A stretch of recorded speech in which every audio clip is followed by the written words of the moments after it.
Hello and welcome to this 7-minute briefing. Today's subject is female genital mutilation, which I will refer to throughout this webcast as FGM.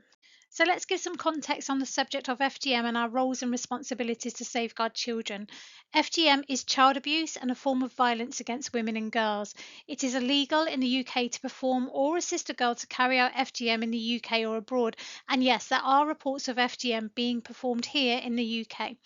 Worldwide, more than 230 million known girls and women alive today have been cut, and 68 million are at risk of being cut between now and 2030. Between January and March 2024, the NHS recorded 2,090 individual women and girls with FGM. In many cases, FGM is identified later in life when an individual requires maternity care.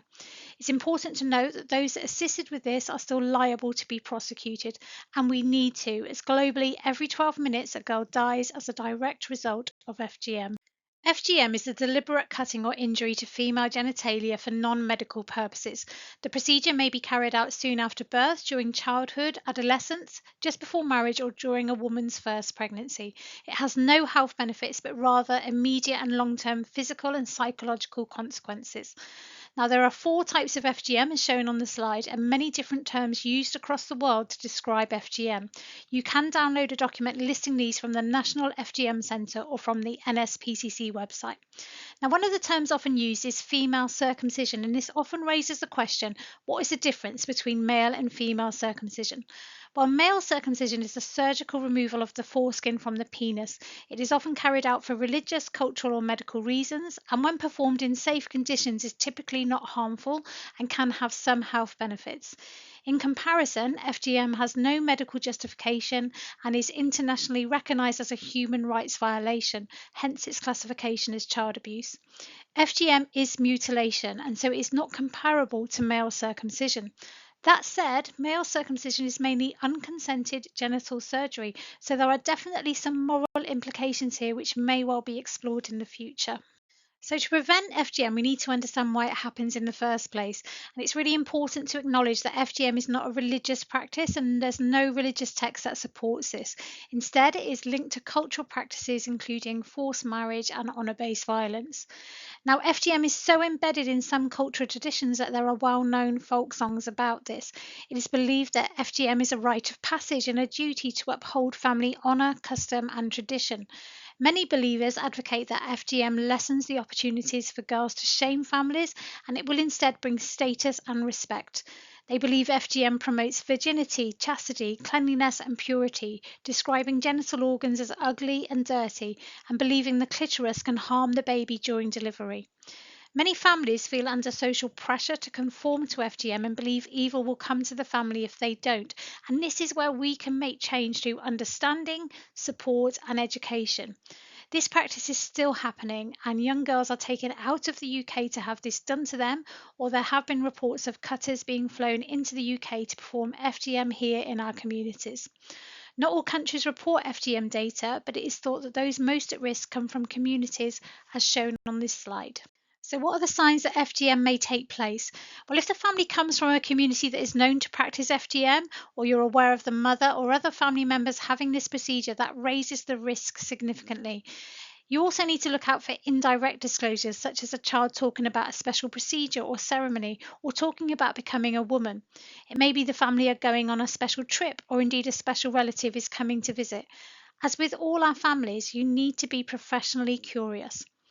Signs and symptoms of FGM after it has taken place can be distressing, but it is important that we are aware of these. FGM is often performed by someone with no medical training, using instruments such as knives, scalpels, scissors, glass, or razor blades.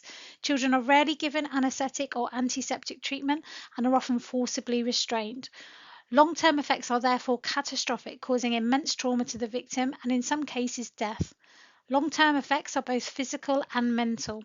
Signs you can look out for are changes in behaviour after a trip or after a special occasion, longer time spent in the bathroom, frequent urinary tract infections and difficulties in standing, sitting and walking. If you work with older children, they may be reluctant to engage in any medical procedures.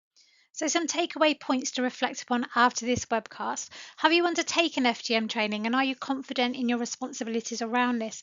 Are there any families in your care at risk of FGM? Remembering that often parents themselves can experience pressure to agree to FGM for their children.